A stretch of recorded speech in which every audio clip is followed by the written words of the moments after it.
Fourscore and 7 years ago, our fathers brought forth on this continent a new nation, conceived in liberty and dedicated to the proposition that all men are created equal.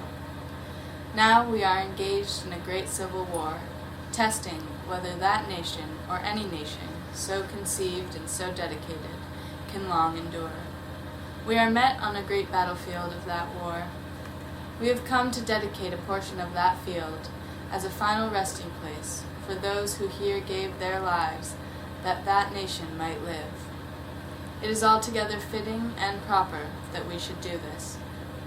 But in a larger sense, we cannot dedicate, we cannot consecrate, we cannot hallow this ground. The brave men, living and dead, who struggled here, have consecrated it far above our poor power to add or detract. The world will little note nor long remember what we say here, but it can never forget what they did here.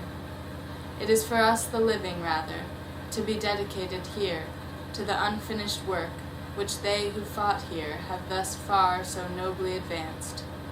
It is rather for us to be here dedicated to the great task remaining before us, that from these honored dead we take increased devotion to that cause for which they gave the last full measure of devotion, that we here highly resolve that these dead shall not have died in vain, that this nation, under God, shall have a new birth of freedom, and that government of the people, by the people, for the people, shall not perish from the earth.